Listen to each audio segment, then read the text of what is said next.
Thank you, sir. Okay.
7 o'clock, call a meeting of the Goshen Board of Education to order.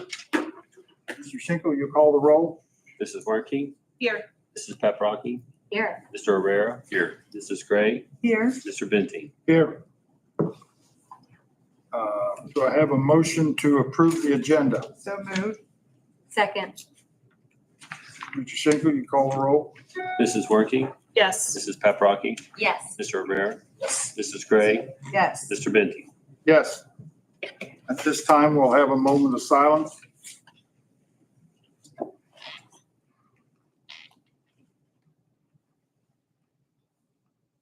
Thank you.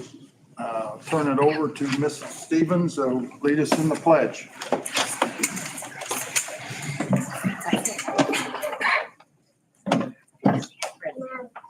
Good job. I pledge allegiance to the flag of the United States of America and to the republic for which it stands, one nation, under God, indivisible, with liberty and justice for all. Baby seated. I just want to say thank you for this wonderful opportunity today. I will not talk very long because we have some very excited friends over here that are ready to present some information to you. But just wanted to share that Mark Cook Elementary is off to a great start this school year. We've got several celebrations I'd like to share with the parents that are here today and also the board members. This is very exciting. For the first time in our school history, we have less than 10% of our students in K1 and 2 that are on a reading improvement plan. So we are doing real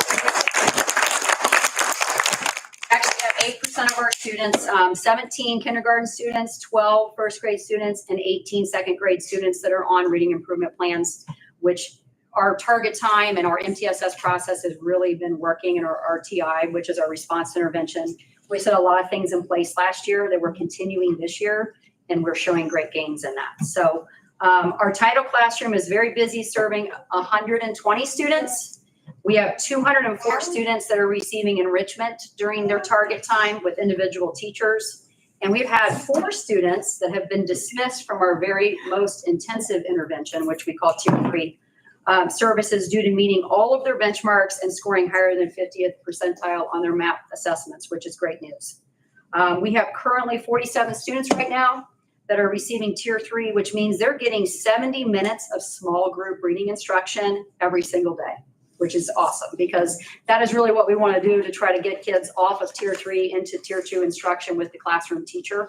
And we're continually monitoring this weekly, and we meet every 5 weeks as a team so that we can talk about them and assess their progress. So we're always continually looking at the academics. A new Friday tradition, if you didn't see this on the Facebook, with the help of Mrs. Walker and our high school football players, it's been really great. A lot of the students, they come over and actually let the kids get out of the cars. And it's so wonderful because you see kids giving the football students high fives as they're getting out of the car. I was out there Friday, and the kids were probably tired by the end of the week, but they were literally just fiving every single football player that was there and just saying good morning. And the football players were talking with them about, have a great school day. And we were talking about, the football game itself and how we wanted them to win. And so we're trying to kind of put that together. So it's really a great tradition. I think it's wonderful at car drop off. It's great for parents to see. It's great for kids to be involved in that. Really exciting. We have earned from the state of Ohio a PBIS Bronze Level Award for our Mark Cook Elementary because of all of the great PBIS systems we have in place. Our class dojo, which I'm sure parents are very familiar with, and our preschoolers are going to be talking about here in a little bit, our Mark Cook Market and our Second Steps social emotional curriculum that we do every morning.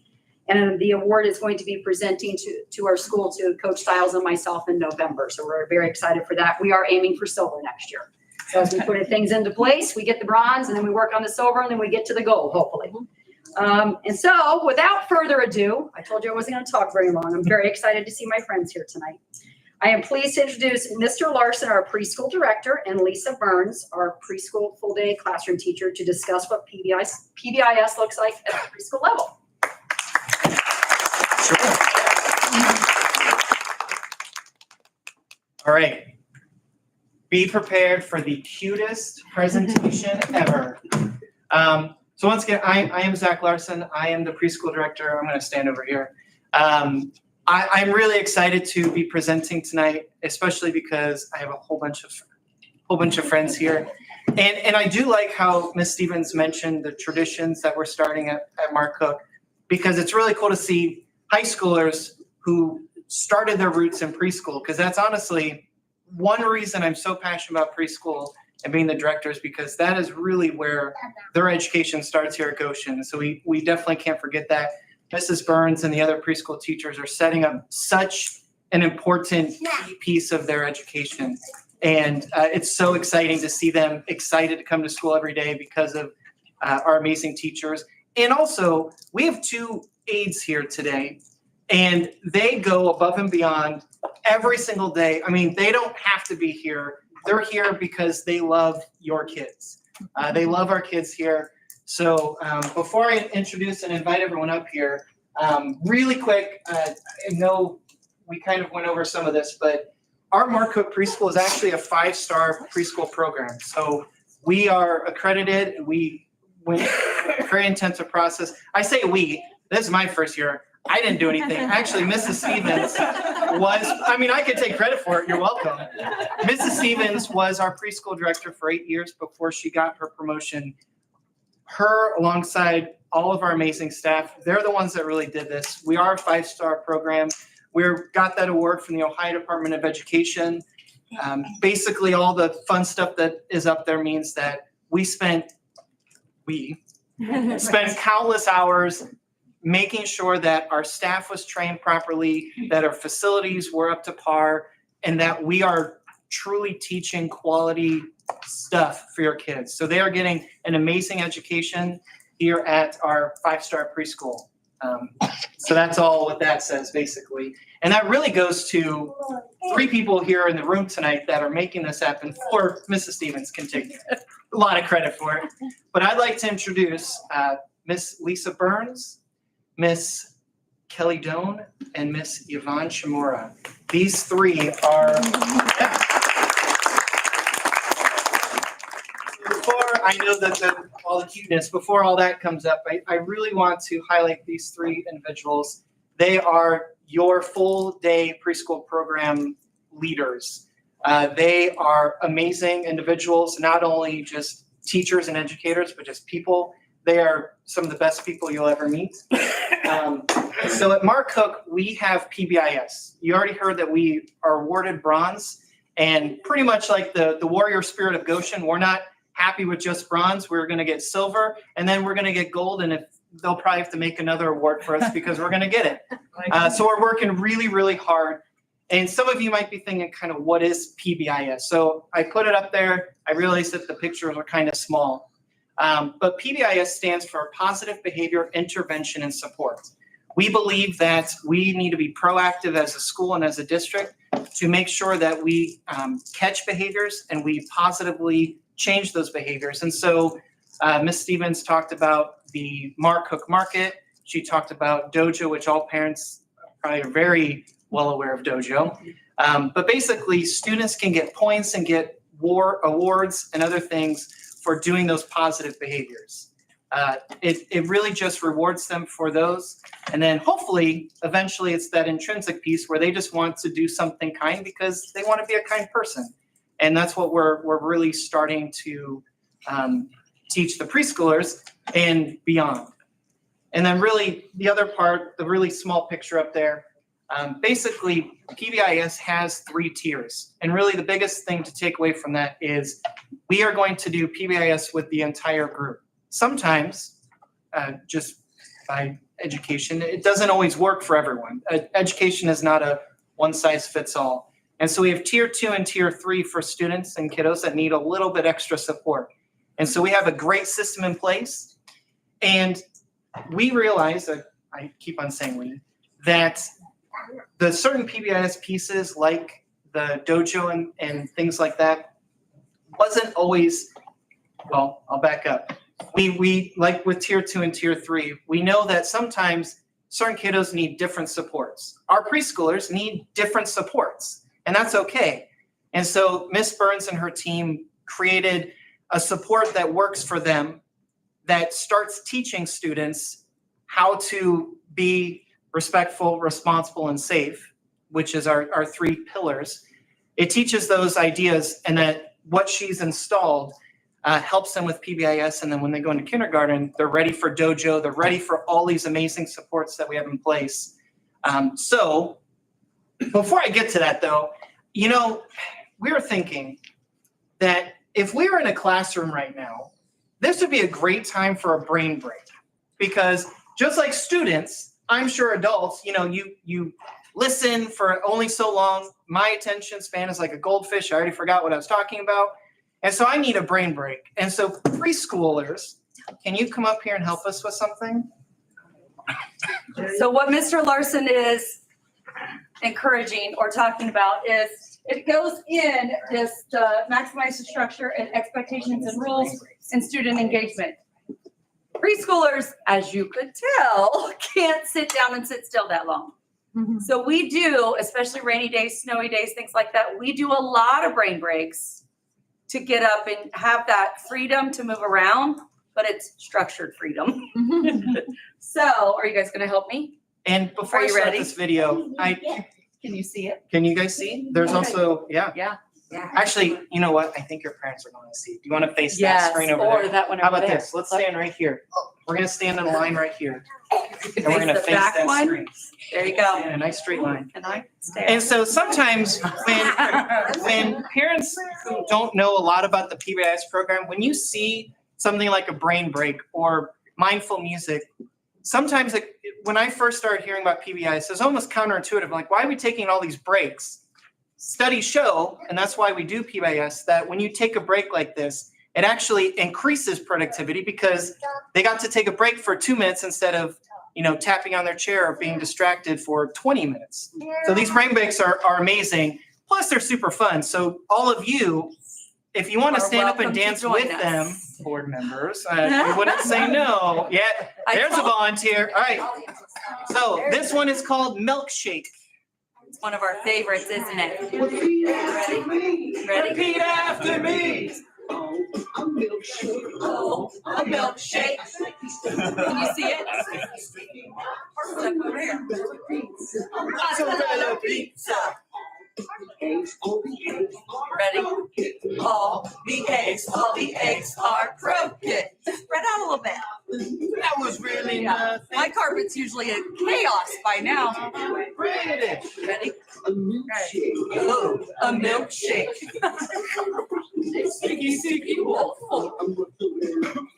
A mozzarella pizza. All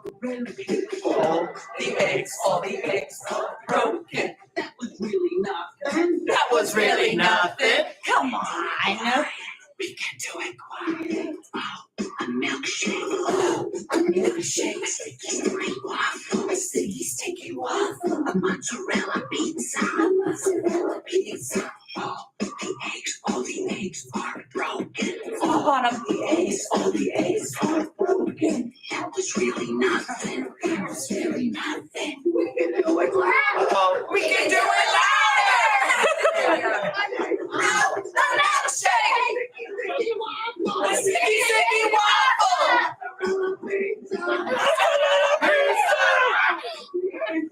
Come on up.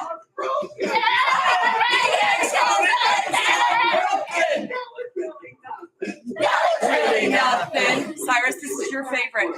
We can do it Backwards. Oh, a shake milk. A waffle sticky. A piece of mozzarella. Broken all these eggs. Mrs. Burns couldn't even do it.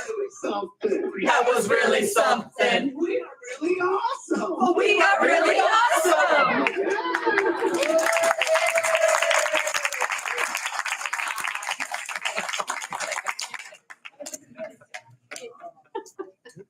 I think that was the shyest I've ever seen. Definitely. All right, so.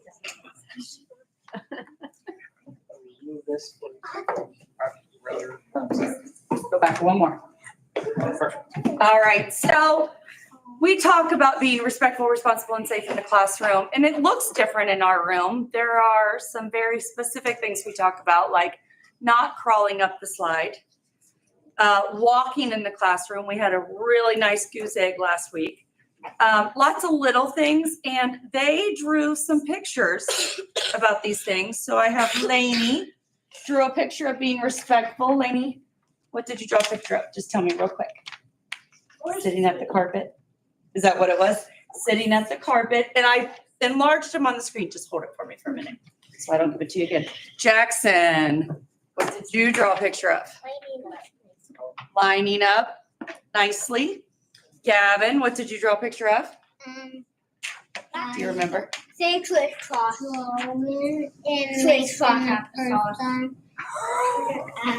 Were you in the same group drawing with him, Cyrus? No.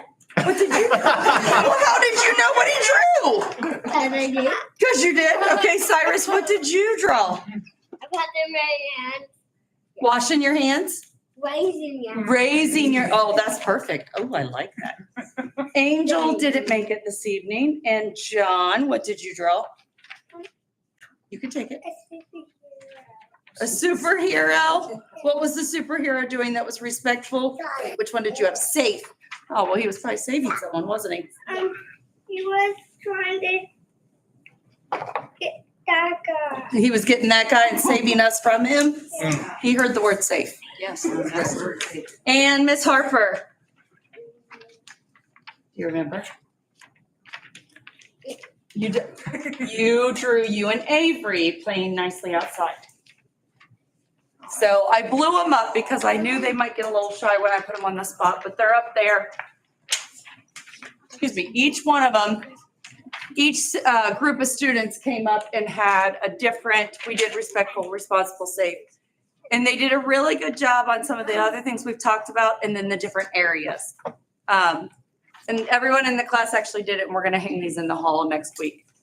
Go ahead. So going back to that PBIS, let's see. If you can hear me now, say, all right, can you see me? Okay. What is that silver thing over there? Oh, what's that star chart? Can someone tell me? Jackson, what happens when you're caught being respectful, responsible, or safe? You get moved up. You get moved up? Is that what those yellow lines are? Yes. Okay. Gavin, what happens when you get to the star? Are you in outer space? No. What happens? You get a prize. So the Mar Market works great for the whole school, the whole building. But 3, 4, and 5-year-olds can't wait a whole month to get their prize. It's not made any connection with all those things they did good that much. So I came up with HVAC metal with the painter's tape across it, and every time they're caught being good, they move up. The good thing about this is if there's a certain behavior that is out of control, per se, I can say, ladies, let's make sure anyone who's not exhibiting that behavior moves up today. That way, the ones that are exhibiting that behavior make that connection. Oh, I wasn't sitting crisscross. Oh, I was doing this. I didn't even move up once today because I was doing these things and not showing the warrior way. So it's kind of how we have adapted PBIS for 3, 4, and 5-year-olds. So I think that was the main One thing. big thing about that is they don't move down. PBIS is not about really, I mean, obviously we have to correct behaviors when they happen, but once you gain points, once you gain stars, once you do something good in the positive behavior intervention and support system, you can't undo that. We don't take points away. We don't do anything like that. When we talk about logical consequences, if a student breaks their pencil, well, you might not be able to use that pencil today. So that's where there are consequences, but we don't take things away from them when it comes to points or rewards, or we don't untoy them. We don't ask for the toys back or gifts back or anything like that, which I think is really important. Perfect. Good job, guys. All right, so before they all go sit back down, Do you know who Mr. Bailey is? He's like. Not yet. We're about to. So he is our superintendent. And they wanted to award you guys with for being awesome. We have some awards for you. So I'm gonna say one award and then I'll give them out. Actually, I'll have Mrs. Burns give them out. It says Certificate of Appreciation. And so we really appreciate parents. Thank you so much. I know they can't drive yet. Give it a few years. We thank you guys all for coming and bringing them to show off all the cool things we're doing here at preschool. So we have an award for each one of them. But before I give it to them, we also have an award for Miss Lisa Burns. Miss Yvonne. Thank you so much. So I have to say, thank you, parents, for coming out and supporting your kids. It's, you've got some great little ones here, and we do have fabulous teachers. Thank you. One of the new things that we're doing this year, and I hope because you guys are in preschool, that you collect a bunch of these before you graduate high school. We're giving out G-pins that for kids that go above and beyond and staff that go above and beyond. So I don't know what you're going to do with this pin quite yet, but what I'd say to mom and dad is when it comes time, hold on to it and let's see how many they get by the time they hit high school. But what this means is you're warriors and you're doing a great job. So you're going to get a certificate. You're going to get a G-pin for doing a great job in preschool. Sound good? Great All right. First, I got to give to our staff for doing a great job. Are you warriors? Yes. Yes. I always say we're not leaving this classroom until you show me your warriors. Now, when we give you the certificate, here's what I want you to do. Can you tell me who you brought with you tonight? Because they deserve this pin too. Ooh. Can we do that? Tonight, lady. Tell Mr. Bailey. Who'd you bring with you tonight? Mom. Mom, where's Mom at? There's so many. Mom, thank you for coming. John Rose Jr. Who came with you tonight? You got a whole crowd back there. And who else? And who else? And my sister. And my sister. Awesome. Gavin. And mommy, my daddy, and my brother. Yeah.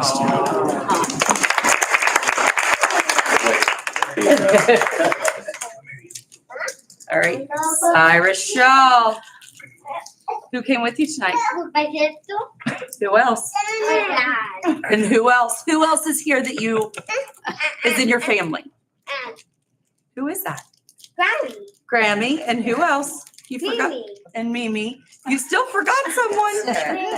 Cindy.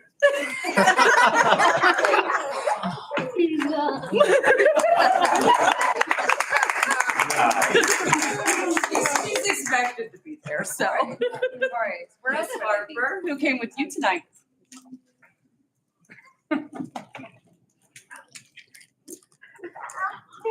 I know there's a couple sisters over there, right? Are both sisters? Emma, Paisley, and who else? Mimi. Good job. We got lots of Mimis. Yeah, Jackson. Well, who came with you? Wait, Mom and where's your brother. brother? He's right there. He's sleeping. Mommy's probably appreciating he slept. Awesome.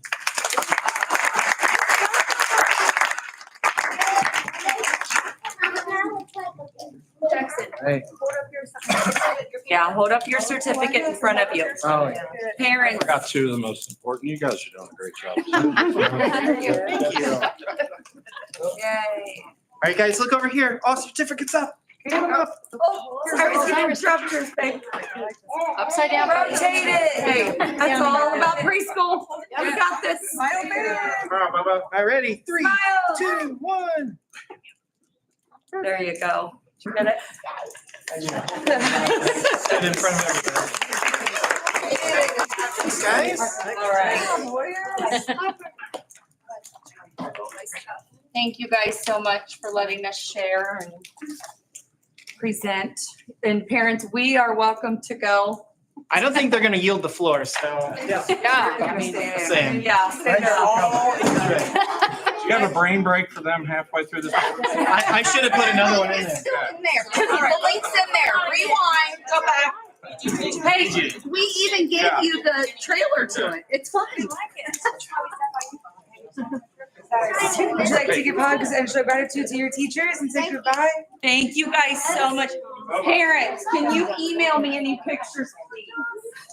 Burns L. Yeah, and then, I'll Yeah.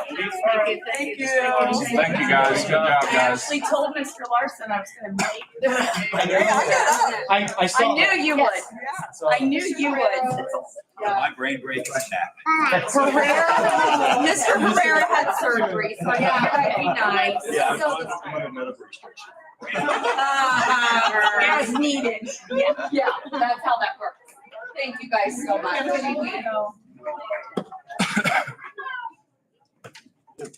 Okay.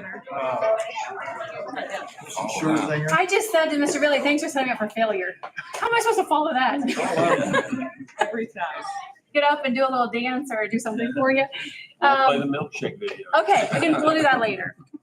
I just wanted to give an update on our report cards since the final has been released, but then also talk a little bit about just academics and all the great things that are happening in the district. And if you've followed our Facebook page or social media, you know that we're doing a whole lot more than just teaching reading, writing, and arithmetic.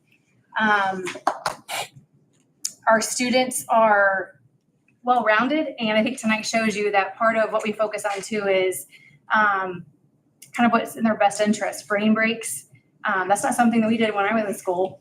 And attention spans are probably getting shorter actually than from when I was in school. So just paying attention, having the football players and basketball players go over and have lunch. It's all about being well-rounded. And so before I get into the report card stuff, I did want to share with you that we have a lot of great things happening in the curriculum department. Kelsey Ryback wrote and received the Dollar General grant for $3,000 that she was able to purchase books for classroom libraries. And what's happening is they're called Kid Lit book clubs, and our teachers volunteer their time before their day starts and they read books together, but it's books that their students will be reading. So then they get the copies of the books and they put them on their bookshelf when they're done reading them. So it's a win-win for our teachers, and it keeps them reading what's most current and what their students will be reading. So Kelsey was able to get $3,000 to purchase those books.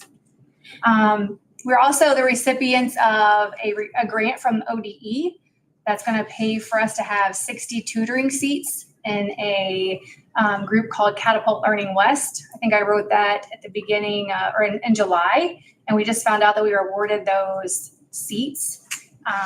So Spalding in the middle school are getting 60 tutoring seats. We're starting off small. We've selected students, I think just a few third graders, a few fifth graders, a few sixth graders, because we really want to see the tutoring program in action. ODE released this opportunity. They had us watch webinars.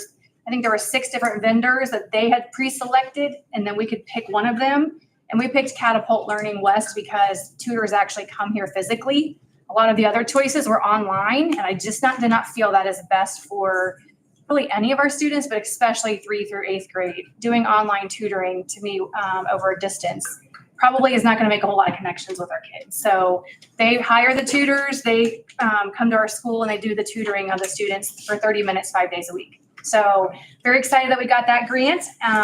We're starting off small. We'll see how the program works. And then in January, we're going to fill up the rest of those tutoring seats, especially as we move in the second part of the year to really understand what students are lacking before we hit testing season. Last time we were here, I think Pat was talking to you guys, and I want to make sure you know that we joined a group called High Ames. And I took a small screenshot of some of the districts that are in High Ames. For many years, we've been part of High Schools at Work, and we still are sort of, but High Schools at Work is kind of dissolved a little bit. They didn't get the funding from ODE. So we've joined High Ames, which is a lot of Hamilton County schools, a lot of bigger schools. And I'm really excited because they offer professional development for teachers and for administrators. We talked a little bit about how we kind of got away from sending people out for professional development as far as our teaching staff goes, but the same goes for our principals and our assistant principals and our literacy coaches. Well, this organization pulls together all assistant principals in middle schools from all of those schools, and they do professional development with them. There's one for curriculum leaders, there's one for superintendents. I went through my first superintendent professional development via Zoom, and it was on agile leadership. And right in the middle of the PD, the Mark Cook fire alarm. So I said, do you want to see agile leadership in motion here? Here I go. So it was just great timing. It's really great opportunities for all of us to continue learning and growing. We have had several teachers take advantage of us sending them other places. So Emily Strasswell is actually presenting this weekend at the Ohio Council of Teachers of Mathematics PD in Sandusky. So she's a presenter, but then she also gets to go to sessions. Kelsey Ryback and Tori Herrera, hopefully you knew this, Mr. Herrera, are going to the National Council of Teachers of English conference in November. So that's a national conference that's offered right here in Ohio that doesn't happen very often. So they're going to be able to go do that. They get to hear, not only they get to hear like authors, but Tom Hanks is going to be there. Like how cool is that? They get to hear about his passion for literacy and all that's meant to him in his career. We're sending Garrett Walt and Kelly Deneau, who are our tech chairs at the middle school and high school, to a PD that's offered through High Ames called Harnessing the Power of AI in Education. AI is a huge topic right now. We're hearing lots about either embrace it or you can try to fight it, but you're not going to win that battle. So learning how we can use it in education is kind of the goal there, and then they'll come back and share with their staff. And then the administrators in central office. So all of the principals and members of central office are going to hear AJ Giuliani in November as part of High Ames. And he's really known for talking about preparing students for the future. And I love that quote. Our job is not to prepare students for something. Our job is to help students prepare themselves for anything. We always talk about preparing students for jobs that we don't even know exist right now. And how do you do that? You teach them to be problem solvers, good communicators. So we're going to go learn from an expert in this area. So I'm pretty excited about that too. I just love the idea of us continuing to grow and pushing ourselves. As you've learned, I know that our district's a 4.5 star. I'm super proud of that. It's only our second year of having stars, and I think it's the first time we've actually got the official overall ratings as a district. And for us to be a 4.5 star is something to be really proud of. I broke it down for you by building. Every building is a 4 to a 5 star. And if you look at that chart there, to get a 4.5 star, it says you're exceeding state standards. So we are doing really well. We're well above the state standard. But I put this paper in your folder, I think. I know you can't read that. But I got this really cool spreadsheet that had an ODE ranking of every school district in Ohio. And thank goodness Mr. Schinkel is really good with spreadsheets. So he just sorted them. And if you look, we're the top 22, we are in the top 68 districts in the state. No one else in Claremont County scored 4 and 5 stars like we did. I know there's another district that kind of said they were number 1. However, if you look at this sheet, we're definitely the number 1 school in Claremont County, school district in Claremont County. Is it not in there? Oh, no. I think it's in your online packet. Oh, darn it. Okay, darn it. So anyway, that was very exciting to me. I feel like that's something definitely to be proud of. And if you look, a lot of those schools that are 5 stars or are listed above us, a lot of it is very socioeconomic driven. If you look at those school districts that are up there as being like just 5 stars across the board, I'd be willing to guarantee that we are one of the few schools that have a 40% free and reduced lunch rate and on that first page. So again, something else to be very proud of. And I always talk about our gifted services because we do have a lot of teachers that are certified. We were in the top 22% of schools for gifted services and performance on our gifted students, another area to be very proud of. But as I said before, bronze isn't good enough. We want to be silver and gold. I'd love to be 5 stars across the district. And here are some of the things we're doing this year to help hopefully push us across that threshold. As Mrs. Stevens told you, Mark Cook once again has 10% or less than 10% of students on RIMS in kindergarten. So that's 2 years in a row that's happened. What she was alluding to is that in 1st and 2nd grade for the first time, we have really low numbers too. That tells me a couple of things. What we're doing is working. We really tried to target our summer school students to be the students who were on RIMS. There's something called Summer Slide, which talks about how students who maybe struggle with learning, June, July, and August, they regress at a more rapid pace than other homes. So we tried to focus on them, and I really feel like that worked this year. In addition to that, as soon as they walked into the school, they started getting reading intervention from day 1 because we knew who they were. So I think those two things really help to push them to where that we're not having very many students qualify for REMS, which is super exciting. Even in Spalding, seeing it too. You talk to Spalding, and for the last 2 years, they've seen a huge difference in the students that are coming to them from Mark Cook and their reading ability, and their REMS are also reduced. This year, for the first time at Spalding, the year before, we tested the students right away, but this year we held off. They did targeted intervention right away too, and it really reduced the number of REMS they had as well. So let's see. This year we are required to write REMS for fourth graders. So there was a new House bill that passed, and so any student who did not pass the third grade reading assessment at 700 has to have a REMS for fourth grade. We have to provide them services. We have to provide intervention. Luckily, we already had them in intervention because we knew they were struggling readers. So all we had to do was go back and write the REMS. But from what we're hearing, that's going to be kind of cycled in. So next year it'll be K through 5, the next year K through 6, et cetera. So that's something we're keeping our eye on as well. But we were already doing intervention with those students anyway, so it was just a formality. I think one of the things that we talked about before is that math tutoring is being taught by certified math teachers and how powerful that is.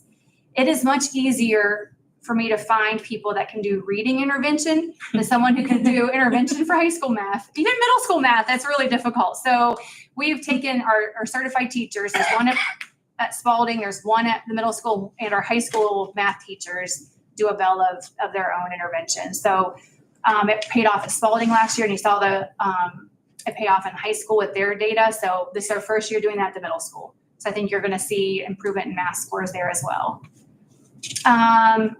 The curriculum team, because there's 4 of us, and we're dividing things up a little differently this year. We meet with every building administrator. Like I meet with Pat at the high school on Mondays with Stephanie and Randy and the guidance counselors. And we meet every other week at the middle school, Mark Cook and Spalding, just to make sure we're all on the same page. We also talk about student data, the walkthrough information, et cetera. So we are making sure that we're kind of working all together and staying on the same page. And then I meet with Kelsey and Danielle and Pat kind of bi-weekly on Friday afternoons, just so we can make sure that we're all kind of going the same direction. So something to be on your radar, we are looking at adopting a new K through 2 reading series this year that aligns with all that work we've been doing in the science of reading. So our teachers have volunteered their time. They've attended webinars before school. In the past, we've had people volunteer to be part of a committee, and we've limited who could be part of that committee. And what we realized is some people didn't feel like they had a voice in picking the curriculum. So every teacher's invited at Mark Cook. They can participate or not. But we are looking at, we took all the ed reports, all the research that said here are the top 6. We are doing webinars with those top 6. We're probably going to pilot those starting in after January. And what we're doing is we're tracking the data. So we know where Todd's class stands in January. We know where my class stands in January and Brian's. Each one of us will be doing a different series. And then we can kind of track the data too to see what's the data telling us, not just going with our gut, which that's important too, but also what's the data show as I've been teaching this series. So our wonderful governor has promised money to adopt a series. So it works out beautifully for us. It's perfect timing, but we have to pick one on his approved list too. So I was super nervous that if the list doesn't come out till March, what if one of the ones that we narrow it down to isn't on the list, but we'll see how this goes. So I'll keep you posted on that. I'll probably bring our final decision to you guys so you can kind of look through it and also give some feedback about what that series might look like. On Friday, we have our first in-service day, and there's a dyslexia law that requires us to train all K through 3 teachers in dyslexia, and then all intervention specialists K through 12. Our letters training that we started 2 years ago at Mark Cook actually covers that for Mark Cook. So they're in their last year of letters training. The teachers have learned so much, and I think you're seeing that in our data as well. But on Friday, Kelsey is training all of our intervention specialists and 3rd grade teachers, and they have to pass a test at the end of the modules. So ODE put out the modules. I think they're kind of boring. So Kelsey, thankfully, has watched them all. We'll do the teaching of it and then help the teachers with the assessment at the end. So they're not sitting through the boring ODE webinars. No one wants to do that. So that's pretty much what's happening right now with our report card, our academic information. Our team is amazing. The idea that we hired Kelsey and Danielle has been a game changer. And I think you can see that in our data as well. And I know the principals talked about that in March during our retreat, but having someone supporting the teachers, they go in and teach model lessons. They go in and problem solve with teachers. I know Danielle's starting her coaching cycle, which means she goes in, gives some feedback, starting it this week. So it's just been a game changer. And I just want to tell you that was a great investment, and hopefully that's something we can keep for many years. That's my little plug. Do you have any questions for me about academics or their report card? On the fourth graders that didn't score the 700, how many did you have? You know, it's a good question. I think there were like 18. Now that 700 wasn't the requirement to be passed to fourth grade. Mhm. So it's interesting. They picked 700 because that's the passage rate. But I think last year to be able to be promoted to fourth grade was like a 690. So, but they picked anybody that did not score 700 to get around. This school year, the law changed that if a student doesn't pass, they don't make that 690 in third grade, the parents can opt to not retain them. So that's something new and different too. We've never had a student retained in third grade based on that score, but those scores and targets keep going up. And eventually their promotion score will be a 700. Can you go back to that slide where it had that quote at the bottom where you said prepare the students for, what was that? That one? For jobs, yeah, it's not prepare students, something or jobs to help prepare students. Students prepare themselves for anything. Yeah, so it's last month with the Great Oaks, we had a class, AI, and it's kind of ironic. Oh, yeah. AI and automation too. So in the career tech fields, like we, can't just like, you have to prepare kids. Okay, if you're going to prepare for this field, well, that field might change 10 or 15 years from now. So be prepared to maybe retrain for something else, prepare for a challenge, maybe later in life, because things are going to change a lot over. It's so true. Yeah, so it's kind of ironic. Those two follow each other, the AI and education. I believe that quote. I stopped by last week at the high school out back. They had the drywall stuff happening too. Oh, yes, yes. So it's amazing to me just to think about my son graduated in 2015 and just the difference between then and now. But to have students out there learning how to drywall, I was really impressed. They were like, I don't know anything about drywall, but they were working with the drywall. They were doing the nails. They were doing everything. And then the month before that, what was it? Electrical, what they're doing. Before that was framing and then electrical. Framing and electrical was amazing to me. And the students that you saw out there were so engaged in that. You think what a difference that can make in their life. Right. So it's not just about college, right? We're trying to prepare students for college, but then also for the workforce and whatever they choose to do. And expose them to those things that they maybe wouldn't even have considered. They like, Right. I like this. Yeah, I think my favorite quote from my son in 2015 was, I don't even know what I want for lunch. How am I supposed to figure out what I want to do with the rest of my life? But we didn't have a college and career readiness director. They weren't exposed to these different things. So what a great opportunity our students have now. Great. Thank you. Thank you. So I would go back to that team picture and say, as we went through this realignment, and the way I explained it to you guys, we got 4 of the best curriculum minds sitting there, innovating, looking at different ways, just not solving it, one way. They're looking at it different ways and supporting our teachers. Our job is to remove the hurdles and the roadblocks and give them the tools to do it. And Teresa and her team are every day doing it. So kudos to her. And yes, 5-star is the goal. And yes, we will get 5 stars one way or another. It's like being in second place. Yeah. Thank you. Okay, that brings us up to facilities, and I suppose Mr. Bailey. Yep.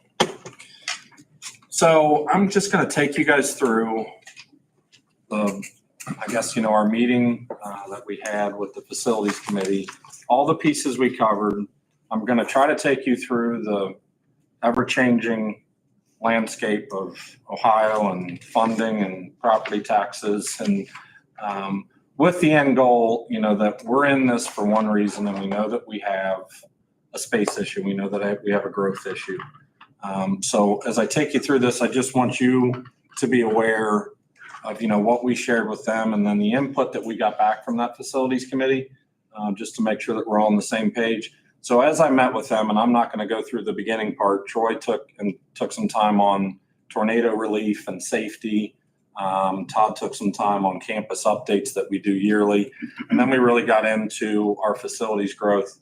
And we let them know that back in last April, we expressed a direction at our board retreat that we were going to head with a phased approach on looking at a March ballot issue. We shared with them why a phase one approach along with why we have the need. So we went through, and I'm not going to go through that with you guys tonight because you know why we have the need, but we made sure to reiterate, the building capacities where they're at, the enrollment trends that we're seeing, the housing growth that we're seeing is why we have to do something soon, which phase one is what you guys selected, or we selected as a team after going through 5 iterations of a phase plan, which, I'm not going to go through it ad nauseum, but it's classrooms at the high school, Spalding Middle School, square footage of multi-use additions at the high school, food service upgrades, renovated space, and site improvements. And then there is a piece in there for, as we work through this with bond counsel, that is a project contingency just because of cost and things that were going up. So it's a $26 million project, all in. So just to reiterate why you guys chose that phased approach, and I'm trying to drill it into my head as much as it's important because this is what we need. It addresses our most pressing need, daily educational space. It minimizes the disruption to students' learning in our current facilities without adding modulars or changing the current grade configurations. So it keeps us, when you see all these great things going on, don't think it's any reason that we have K2 in one building together and 3-5 in one building together and 6-8. It's the way the curriculum sets up, the way the intervention sets up, and then allows us to do a lot at the high school as well. Presents our taxpayers, and I think this is the most important piece in today's economic time, with the most fiscally sensitive request to improve the safety and learning environments for our current students and the initial phase of our enrollment growth. This doesn't take us out 20 years. This takes care of our initial phase. It also allows for a segment of the growth to arrive and new residents to begin paying on the smaller dollar issue while we examine our master facilities plan over the next 10 to 15 years. And then lastly, it allows us to operate staffing, transportation routes, and current district assets really in the manner that we do, besides adding staff, buses for growth that we can account for within an operating standard. I also covered with them, and we're still looking at these, and I wish I had an update for you, but that we're also looking at alternative funding possibilities. One is the Appalachian grant. Long story short, we submitted everything that we needed to for the environmental study. Todd has the application into the grant. What's the name of the Rural Foundation? For the USDA folks. It's the USDA folks. They have the grant or the application. They're going through it. We're waiting on a little bit more from the architects. Again, if we were to get this, it changes nothing with our $26 million project. It just simply allows us to possibly have a reduced interest rate versus selling bonds. So right now it's at 3.6% possibly. If we were to pass an issue where we're calculating 4.5%, 5% bonds, it would take it down to 3.6. I don't know that this will be done in time for November or December as we make decisions, but we owe it to our taxpayers to make sure that we go through this process, pass it or not. We've got opportunities at lower interest. And then that was the USDA grant. The Appalachian grant, we're continuing to work through this with the township. It's funny. I got an email Friday from Chief Rose asking if we had a travel plan, and it seems like the safe routes to school may be popping back up too, which we're starting to look at that. But really this Appalachian grant's more about township center and how we can link to schools, healthcare, and parks. We're going to continue through the process with Source One, but will that have an impact in the end? Not sure, but it's something that's out there that could add to our project. That's for sure. Was that one the improvement of like sidewalks? Yes. And stuff? Yeah, that should be sidewalks really from Lakeshore to school to the Dairy Whip, to the parks, to the library is what the plan called for. Yes. Sidewalks that got set up our city center the best. Yes. So we'll see. So we took feedback from that committee, and I want to share the feedback with you. After they listened, and we had conversation time, and I'm going to cover some of the frequently asked questions too. The feedback that they provided, we just kind of asked some general questions. What are the current state of our schools on a 0 to 10? I don't think there was anything alarming there. I did have somebody respond afterwards. I wouldn't have answered 5 or 1 had I known it was more about the state of our schools and the look of our schools versus the size. So there were some people that maybe were a little confused on this. I think as we went through the conversations, our school facilities, as we explained, we do a great job of upkeeping them. So had I worded this maybe a little different, but I didn't want it to be guiding to just space. It's the state of our schools. How do people feel they are? I think you got kind of a mixed message there, which I'd have to dig a little bit more into. Which of the following best describes your opinion about our school facilities? State of the art, adequate, but needing some updates, outdated and needing a lot of updates. Don't have an opinion. You can see 85% said adequate, but needing some updates. The district is working to determine the best course of action in proceeding with school facilities project to accommodate the increasing student population. Which best describes your feelings about this issue? I agree the time has come to move forward with the facility project. My support depends on final facilities plans endorsed by the district. So you had about 90% that said the time has come, 10%, which was about 2 that said, my support depends on what that plan looks like. We then, after, kind of going through the phased approach, asked opinions on the phased approach. Which of the following statements reflects your opinion? I support a phased approach to the growth the school district is experiencing, or I support updates or additions to the district facilities to handle our increasing enrollment, but I don't have, and the rest of that was an answer until I see a board plan. So you had 95% with 5% there needing a little bit more information. We then asked this question because I think at some point we have to start planning for if we don't get space and we continue to see enrollment, what's important, and we'll have to do a lot more on this if we ever reach this point, but what's important to people as we go through, you hear about all the great things Teresa's talking about and all the things that we're able to accomplish. We want to keep doing those, but there are things that we'll have to make decisions on. 6 people said increase class sizes. 11 said add more modulars. 7 said realign grade levels per building. And 7 said adjust start times for traffic safety. And then nobody said decrease course offerings, which is what we want, but you need space to continue to provide all these different opportunities. So there were a couple other comments that were one-off. We gave an other category and there were 2 in there. Add more modulars, hire more teachers, split a class. Some classrooms are very big, not ideal, I know, but an idea.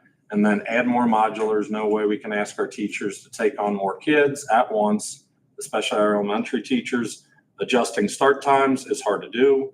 It's a trickle effect for sports, parents getting off work, busing, etc. We absolutely cannot decrease our course offerings. So again, nothing we need to think about now, but I think it's something that parents and community need to be thinking about at some point is we don't have space. There's offerings, there's implications, there's something we have to do if we don't have the space to do it. We had a lot of great questions at the end of this, and I think it was good conversation, and I wanted to cover a few of these with you guys because this is, if nothing else, this was a history lesson for me. I thought I knew most of this, probably a history lesson for anybody that read this FAQ. When will Goshen be eligible for state funds? So OFCC dollars. Went back, we've called the planners at OFCC, and they pointed us to that current ranking. But let's go back here real quick in time. In '99, the voters passed a 3.7 mil bond issue that got an 80-20 on renovations, and I've talked through this on our buildings. We had renovations at Marr, renovations at Spalding, renovations at the middle school, and then the high school was built. It was a $33 million project at that time. Local share was $6.8 million. State share, 26 million. If you look at our ranking and where we stand for OFCC dollars right now, in 2022, we were 97 on the list. In 23, we went to 105. And 24, we went to 104. That's simply our valuation as a district is increasing. So the demand for state dollars decreases. The more our local taxpayers are able to provide, the lower on the list that we get for that project. Really, it's working through the schools, number one, that haven't had this yet, and then working its way back through to us. I've emailed their planning commission to talk about 10, 15 years from now, how do we get in a planning cycle with OFCC? That would be our step right now, simply to look at that number in line and say, we want to plan for a phase 2, should we get a phase 1. I have a real quick question. Yep. Do you know how many schools a year gets the funding? So it's the dollar amount set within the budget. So they get the dollar amount set and then they just start to tick it down. As I researched this, and I'd have to dig a little bit more to know the number. It used to be funded off of tobacco revenues. Yeah. And that has since changed.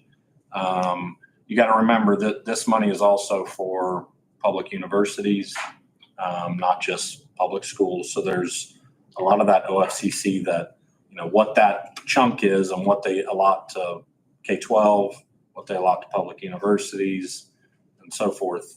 I don't know how many. If you click on that, and I'm not going to do it now. If you click on it, you can see who's in implementation, who is waiting on a vote to approve to kick into the money. Because remember, if you're approved for that, your voters have to pass a bond issue. Yeah. And then you start to use it. So they've kind of got the list of who's in progress on each of those. I did not drill into it that far, but I can get that answer for you. I'll have it for you. I'll shoot it to you guys on Friday so that you've got that information. I think they give like 18 months for a district to pass it too. So if it passes, they know the money's gone. If not, if the 18 months comes up and it doesn't pass, it does kind of roll into the next little kitty there too. Right. So it is kind of it's a little bit of a moving target just because they do have to pass that around bond issue. So the other one we got related to OFCC, and I thought it was important because the individual that was there, it's like, how did Batavia? I know they did 2 OFCC projects. So I actually called and talked to their superintendent for a while and did a little bit of understanding myself. In 2016, they passed an exceptional needs project. To be considered for an OFCC exceptional needs project, essentially one of their buildings was falling down, which was the elementary. So they were granted basically a 50-50 where they did, now their voters had to approve a 4.5 mil bond issue to get that. So you look at the $24 million project, kind of look at that voters 12, local share probably 12 or 13 million. So they had a 4.5 mil bond issue. Then in 2018, they did what we did for this high school, which was the Classroom Facilities Assistance Program. Now this gets interesting because you saw Batavia, essentially when I talked to Keith, he said it was 80-20, but what the OFCC was saying that they needed was a 6th through 12th grade building. Their board and community did not want a 6th through 12th grade building. They wanted a 6-8 and a 9-12. So there was like a $4 million difference in that the voters had to approve. So it went from 80-20 to 67-33 because also if you go over there and look at their campus, they did turf softball, turf baseball, turf football, took their old high school and turned it into a community center. That was about a $10 million project. So all in all, the voters over there had to approve 6.9 mil bond issue on top of the 4.51 mil that they were already paying. So when you look at that, yes, it's state money, but yes, it's 2 big mills, right? Correct. So, when you look at that project in total, it's a big millage they passed to get what they got, even if there were some state dollars. We also received the question of open enrollment. It made me think about kind of, I don't know, we're asked this time to time when we talk about bond issues in space, but we have been, and I'm not going to we've been actively kind of phasing out open enrollment as growth continues. If we see growth, heavy growth in grade levels, the open enrollment is denied at certain levels as we go through it.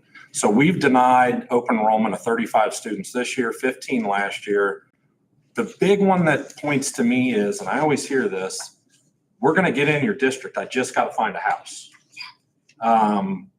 So we've seen 25 open enrollment students move into the district between this year and last. So that's not, you're just seeing that number of open enrollment steadily tick down because they're trying to find a house here.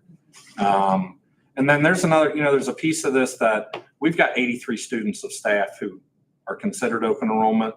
And I'm going to tell you, in a teacher shortage and in doing what's best for our employees, I would never recommend cutting open enrollment simply for that fact. We've got to treat our employees right and make sure that we're retaining staff. So as I look at that open enrollment answer, the space is not an issue with open enrollment, but this is what we're doing with open enrollment. And as far as the staff, a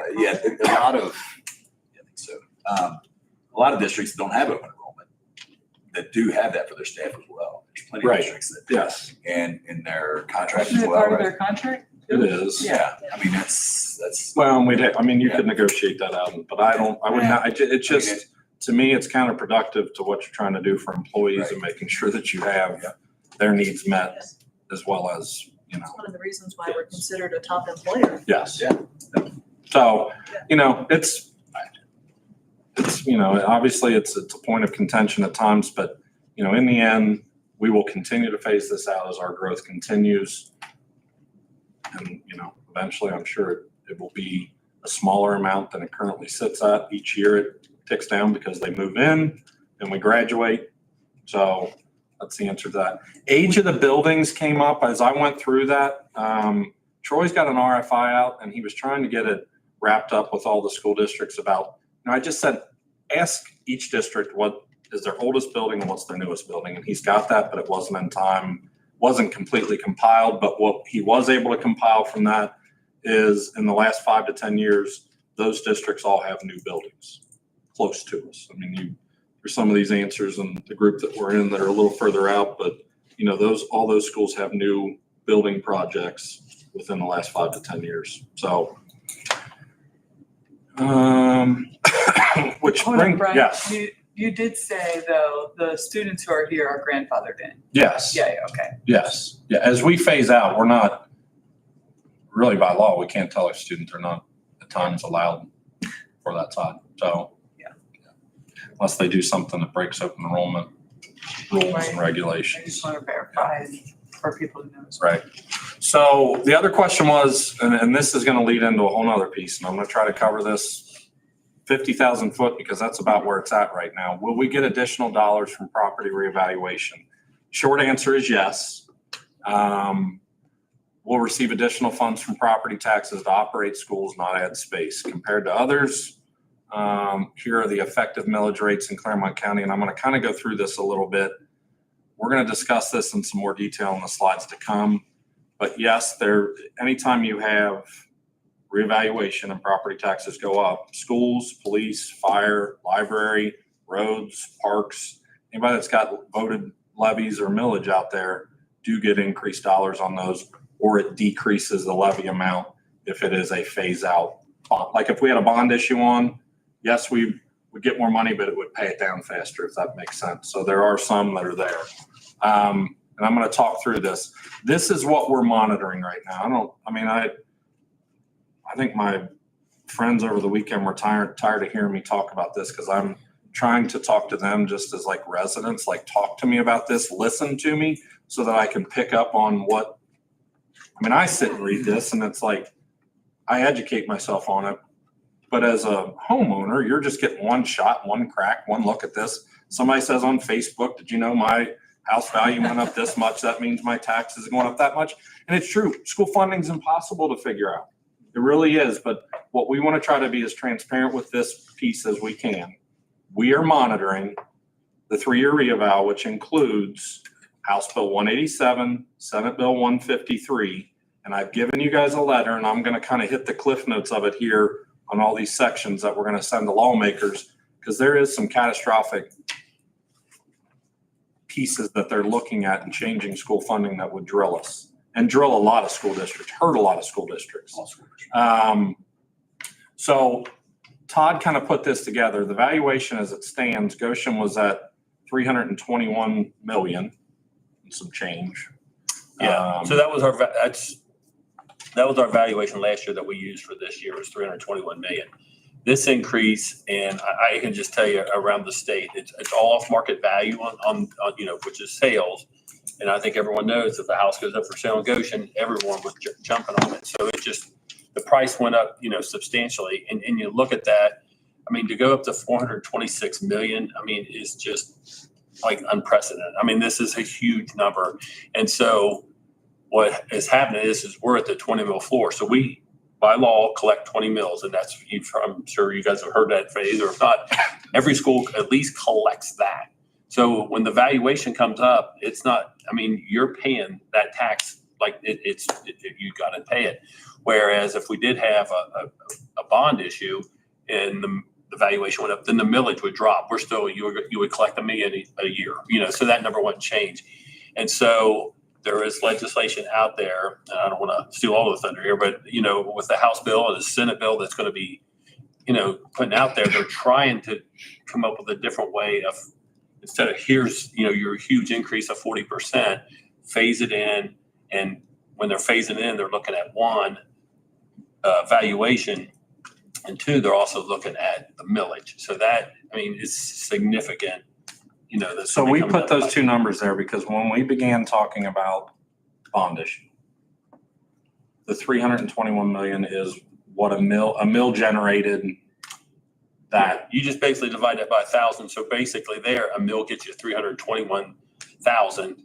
Now a 1 mil, if they don't switch it, will be 426,000. Well, that's a huge number on when you're out there, depending on, what kind of interest rate you get, how many years you go, that sort of thing. But still 100,000 per mil is a huge number. So that's why we put that on there. As I said to the committee, and I think we've talked, when we started these conversations about needing space, we agreed phase one was needed. We agreed we needed space back in 2019, 2022. We still need space. Regardless of what happens here, phase one is still needed. I don't know what the valuation changes are going to bring as far as millage is, but we are not changing phase one. It is $26 million. There are districts that are probably sitting looking at this saying, okay, you just said I'm going to collect X amount more because our valuation went up. Let's make this project X amount more. It's 26 million. As it stands today, inflation will hit it if we don't do something with it eventually, but that's where it stands today. So I kind of want to talk through what your letter covers. It covers the 3-year average, which House Bill 187 and Senate Bill 153 each have some component of taking our 37% increase that somewhere in there Goshen Township was seeing and spreading it out over 3 years. However, they're starting to add unknown amendments, starting to consider unknown amendments to each of these respective bills. We continue to monitor it. The one thing I will say is, as a board, as an administrative team of people that live in Claremont County, I think we would all agree there needs to be some type of relief for this historic property value increase related to triennial evaluation. We're not up there making how schools are funded. We're not there. We're dealt the hand that we are dealt when it comes to the way schools are funded. But I think in some capacity, if House Bill 187 or 153 were to spread this, I think we all agree there should be some relief. Especially, and this is the one that's not being talked about, and I'm just hoping it's not being talked about because it's just going to happen. House Bill 263, we should 100% support easing the historic property reevaluation on our senior citizens. Yeah. Number one, House Bill 263, if it doesn't pass, that's a legislative problem. That's not, I mean, we're on the up and up that our senior citizens should not be hit with this. You know, it's gone through different iterations. It's 70 years of age, 70,000 in income, 10 years in your house less than $1 million. Just figure it out and ease the burden on seniors. I don't think there's a school district in the state of Ohio that would not say that. Yeah. So, you know, from that side, we're supporting that piece in the letter. The other piece that's starting to happen, and this is where it starts to get really scary, because this is the way schools have been funded for quite a long time, and this is the way that Todd budgets, the way Todd creates a 5-year forecast. They're starting to talk about making modifications to the 20 mil floor by limiting the growth to inflation. Now, to me, it feels like I'm on air, but it feels like they're sitting at a bar with a napkin and just writing some things down on the back of it and not looking at the long-term impacts of what could happen to schools when they start looking at the 20 mil floor. So our response to that at this point is any modification like that is not a right now. It needs to go through the Joint Property Tax Review Committee at the state level, and it needs to be looked at thoroughly before you start making modifications to a 20 mil floor and the way that 392 districts are funded in the state of Ohio. There are 392 districts that are on the 20 mil floor like us. 6 of them are in Claremont County. So you start making adjustments to that 20 mil floor. We've all fought to get to that 20 mil floor because it is the most fiscally responsible for our taxpayers that we're not continuing to put levy after levy up, operating levy up after operating levy to get schools funded. Yeah, so those We're at districts, the floor. yeah, those 392 schools basically would get punished Yes. for being, And it's you an know, unknown. responsible and budget. And it's an unknown. So, you know, that is the response there. The other piece they're looking at, I'm on the wrong one, is, and Todd and I just watched a webinar on this morning, and I'm not going to say I'm expert. They're talking about lowering the 20 mil floor. So the first one was about possibly changing the percentage of inflation, which I don't, if it was a one, you know, if it kind of phased in similarly, I just don't know the math exactly on it. But when you start talking about lowering the floor, so when Todd just talked about it, they're talking about taking the 20 mil to 19 or fluctuating it depending on how your district valuation was. Well, there's been a ton of other counties that have already been through this, and they haven't adjusted their floor funding. So if you just think of this, if they made it a 19 mil floor and we collected one less mil, that's $426,000 a year, or over a 5-year forecast, $2,130,000 that we would have to collect differently or cut. I mean, it's just not, or cut. So the graph there, and I'm not going to do it justice, the blue is, and this is the whole other piece of this, they've just created this whole new funding formula that has taken into account your district valuation and what your local taxpayer can pay, and then what you get from the state. So looking at this is a sample district. They were getting $5,585 from the local revenue capacity of the new school funding formula. In the current reappraisal law, which is, they might have got an increase. So when you look at this, they got a property valuation increase, which means they're going to get less from the state. As your valuation goes up, you're going to get less from the state. So they dipped a little bit. Not bad. You should say if your property taxes or your property owners are paying more, we should get less from the state. That's the way the funding formula is set up. Yeah, basically that blue is kind of like your forecasted number and it came in red. So you're thinking, hey, all right, we're sitting pretty good on this right here. House Bill 153, which is a sales averaging. Remember we talked about House Bill 153 kind of takes those at 37 and averages it, whether it's spread over 3 years or it's an average. That district is going to get 5,517. Still not horrible, right? Doable. The last one is the county auditor's proposal, which is messing with the floor. I don't know enough of what they did with that district, but that is essentially saying we're going to adjust the floor to meet some of that historic relief, which then has that district receiving, I mean, you can add up the math there, $500 less per student calculate that out over 5 years. It's really what starts happening to us if they start messing with that floor. So the letter that you guys have in front of you, obviously, if you're making any modification like this, it needs to go through a full committee study to understand the districts, like Goshen that have a 1% or don't have a 1% or have been operating at that floor, to understand the impacts of it before you just go rogue and make this change, which is a permanent change to a one-time blip in property tax values where we're at. So the letter does not say that, again, when I started this, I think there's some relief needed. I don't think you can go reinvent the way schools are funded to give this relief. And I think House Bill 187, Senate Bill 153, make all public dollars that are, that come in from taxes, that everybody shares in a little bit of that. The police, the fire piece, everybody's going to have to adjust in that. It just can't be on the backs of the school at 20 mil floor. It'll take education backwards. Not to mention they've got a school funding formula that this guy can't even build a 5-year forecast off of because it's here, there. And he does a great job of building it, but it's a forecast because we don't know what the next piece that they're going to fund is. So, I'm saying that pretty strongly just because I want people to understand that we're watching this, but in the end, I'm moving the wrong way. In the end, this is the difference between the two, and I probably already covered that. House Bill 187 and 153, it impacts property values.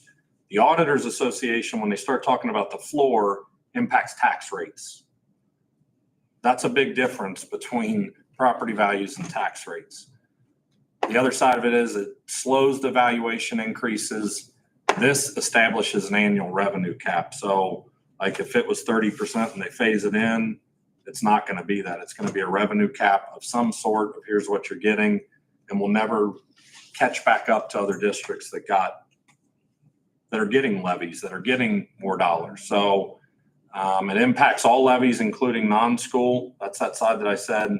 There are other tax dollars out there being paid besides schools. I think everybody that's doing that should share a little bit in this relief, not just schools. It only impacts fixed rate levies for the 20 mil floor districts, which as we talked, are 20 mils. I can think of, if you look at the tax rates and the evaluations of other districts out there, everybody's getting 20 mils. Am I correct in saying that, Mr. Schinkel? Mm-hmm.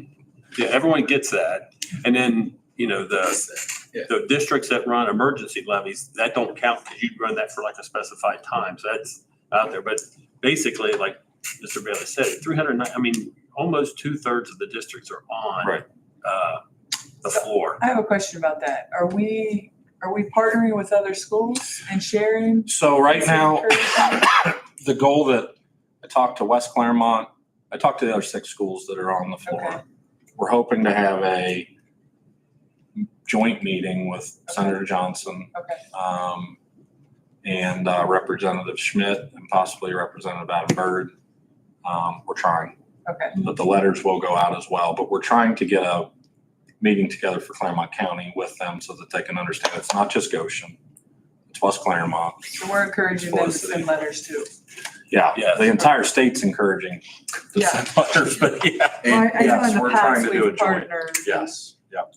And we still don't know what the impact of the vouchers that they expanded. You know that it's a chunk of money. Yeah. Yeah. So they're wanting to change this. This is going to districts take another hit. Yeah. And unfortunately, those in Columbus, I think, Right. don't understand school funding, and I don't know if they understand anything beyond the next election cycle. Appreciate public Really. school. Right. Yeah, there's a lot of, I feel like a lot of people in Columbus aren't supporting public schools. Yep. Is We're it gonna likely keep- that it would get voted on by like November, right? Is that kind of? Well, and I didn't put the one in there, and I think it might be in your letter, like, there are districts that are seriously worried about when they're gonna make this change, because there's districts that collect 92% of their operating dollars are from property taxes. And if they don't make this change and they've got inflation, they won't make payroll. they won't be able to pay off bond debts that they have because they're counting on an increase of some sorts. Right. I mean, every treasurer budgets in property tax increases because that's what happens. But, you know, if they just kind of keep it flat right now, there's no inflation in that. Those districts won't make payroll. They won't be able to pay off debt payments. So the urgency is there, which is go back to study this. Don't make a knee jerk that impacts long-term. Find the short-term solution, study what you need to. But it's the way Ohio's been funded for 26 and a half years. Schools have been funded for 26 and a half years. So if you're going to make a change, the knee jerk time is not right now. I did put in the letter because I felt like we needed to make it a little bit Goshen personal. And, you know, I think this is to the board's credit. Goshen's operated slightly under budget for 10 consecutive years, mainly because we know our revenues are driven by the 20 mil floor and the 1% income tax. That's what Todd budgets for. That's what you guys make decisions on. And that's where we stand on it.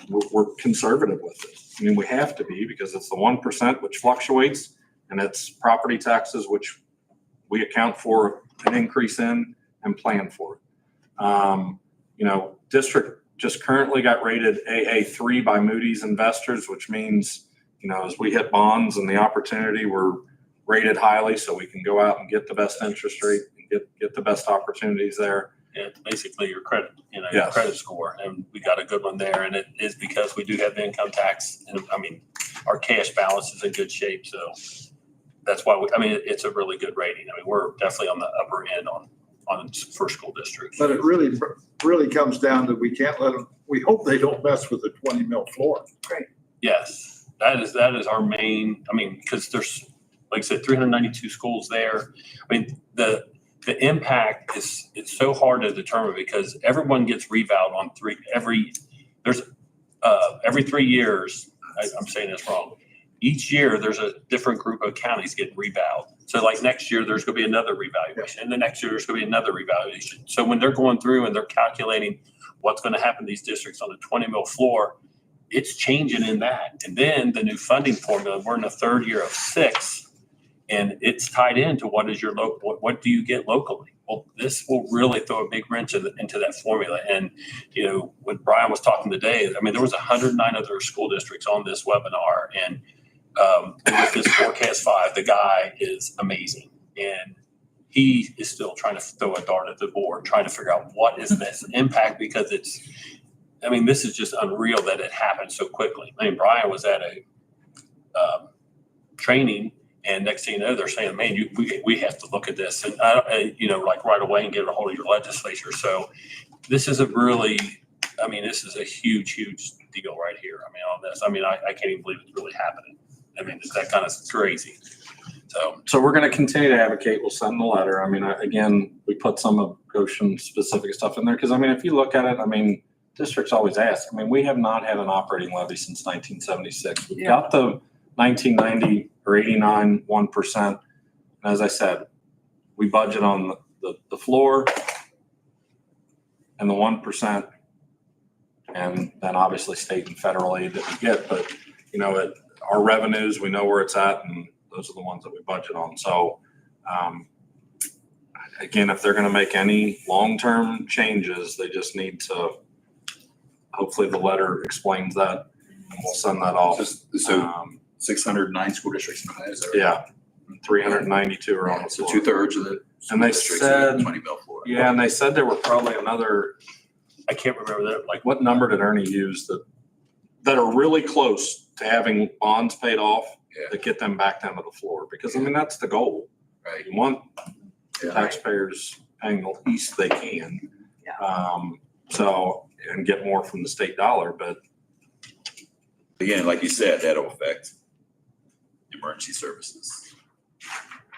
the floor won't, Won't. but the House Bill 187 or 153 will. That is where everybody would share in something. Oh, okay, gotcha. If they adjust the floor, the schools are only ones funded by a floor Okay. model. So that would be solely on the backs of Ohio students. So Okay.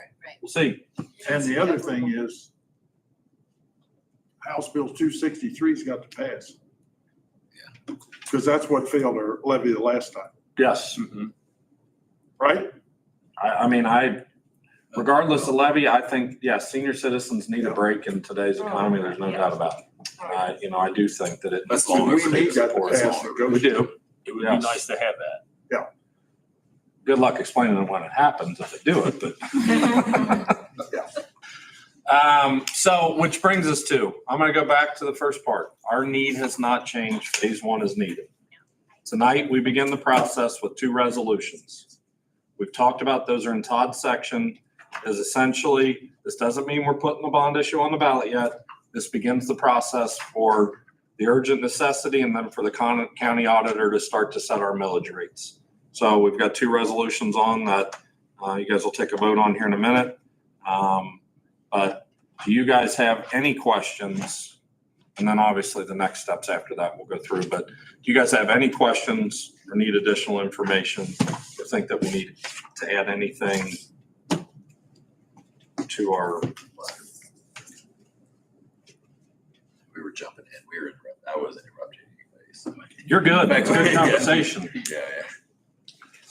Okay. Yeah, we asked them. Carry on. Anyway, yeah. Okay. Brings us to public participation. Did anybody sign up over there? No? Okay. Okay. Thank you, Bob. Okay, By the way, I walk away. that brings us up to number 9, new business. Now, does anybody have any questions about 7 and 8? No. Okay.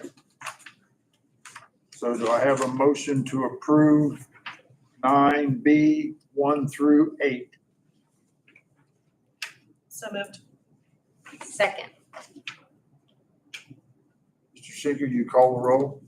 Mrs. Paprocki, Yes. Mr. Rivera, Yes. Mrs. Gray, Yes. Mr. Venteen, Yes. Mrs. Werke. Yes. 9C, personnel motions. Does anybody have any questions? If not, do I have a motion to approve? So moved. Second. Mr. Schenker, you call the roll? Mr. Rivera, Yes. Mrs. Gray, Yes. Mr. Venteen, Yes. Mrs. Werke, Yes. Mrs. Paprocki. Yes. 9D, miscellaneous. Do I have a motion to approve? So moved. Second. Mr. Schenker, call the roll? Mrs. Gray, Yes. Mr. Venteen, Yes. Mrs. Werke, Yes. Mrs. Paprocki, Yes. Mr. Rivera. Yes. So that brings us up to Board of Education reports. Mrs. Gray, do you have anything? We have a business advisory council meeting tomorrow, morning at 8 a.m. I mean, just Wednesday. kidding, Wednesday. Sounds like a. Like, hold I'm a little on. sleep deprived. Wednesday, Need a brain sorry. break? I do need a brain break. Do the milkshake.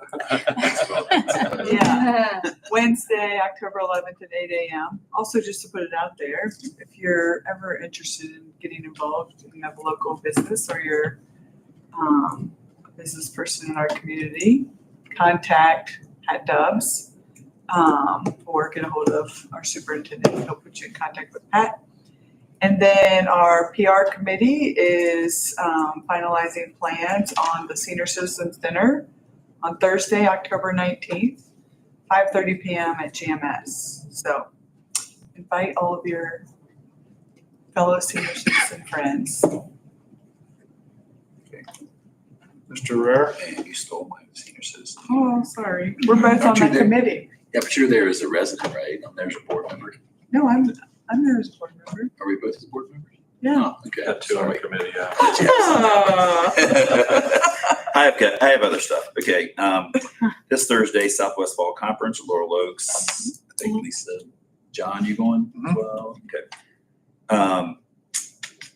Yes, Laurel Oaks. I think you guys probably should have gotten a card invitation for the March 13th open house at Live Oaks, a ribbon cutting at Live Oaks. Did you get that? Mhm. Okay. Yeah. So that was originally going to be during the summer, and then it was October, and then whatever supply issues, everything gets pushed back. So March 13th, hopefully be ready. And I've seen some pictures, the updates with the construction, and it looks pretty awesome. It's gonna be really cool.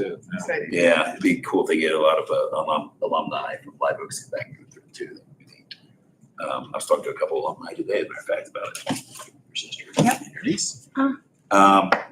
And that is all I have. Mrs. Pembroke, you have anything? Just one thing, I mean, it just shows how great Goshen is. It was from Student Achievement. There was a quote here from some researcher who said 83% of students aren't confident enough to seek career advice from adults in their lives, much less new ones, and the lack of social skills will hamper them in the working world. And I'm like, oh my gosh, we have people coming into the schools, you know, working hand in hand. They don't even have to ask a question. They're here to teach. So it's just kudos to what we're already doing with college and career readiness at our schools. So. And then there was another comment about the benefit of quizzes, how tests kind of scare people. So maybe it's already public and everything, but I thought it was something interesting to share that, that there is a benefit to quizzes. That sounds intimidating. Yeah. Word quiz.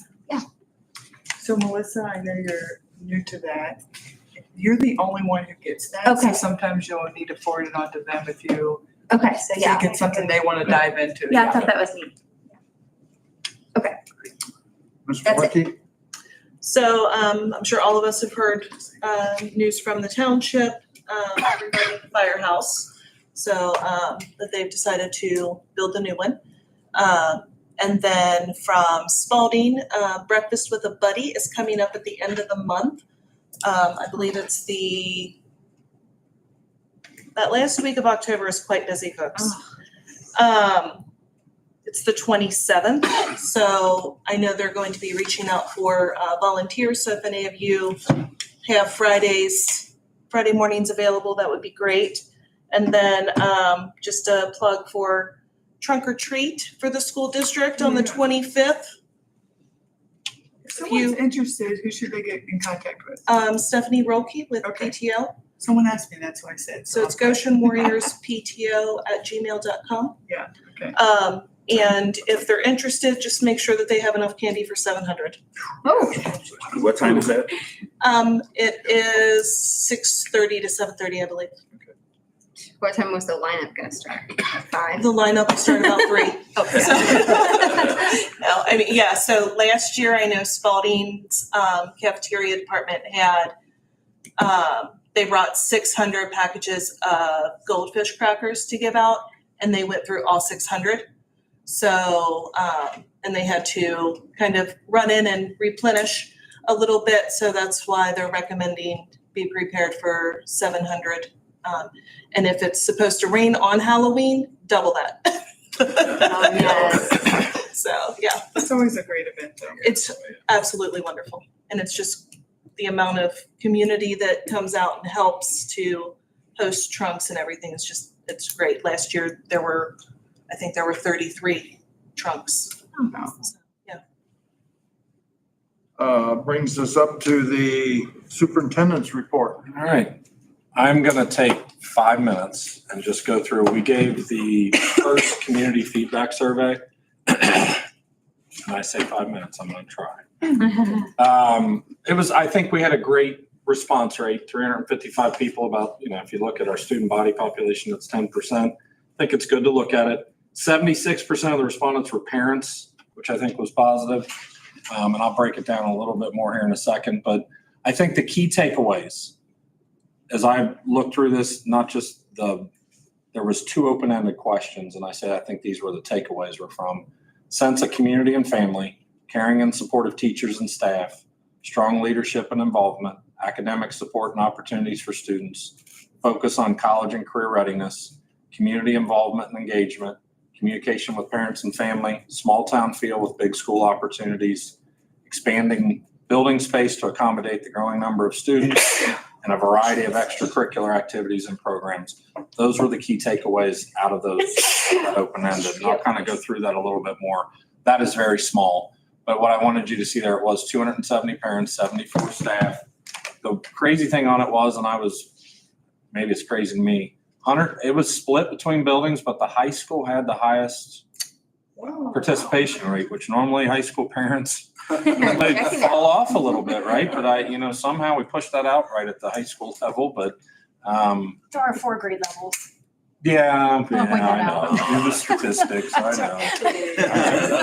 Mathematically speaking. Yeah, Still pretty right. Let us have it. And then I'll go through all those small bullets as far as where they get their most information at.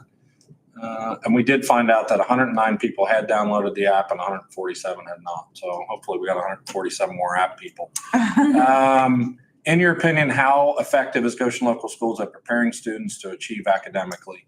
I think those numbers are small behind me, but I think between very effective and somewhat effective, somewhere in the, I can't see it from here, 90% range, which was good. In your opinion, how do you feel Goshen Local Schools compares to other school districts at preparing students? When you look at this one, I think much better, a bit better, about the same as other districts. You know, I'll take that. I think that's a pretty high percentage. There were 10% of the people that did not have an opinion.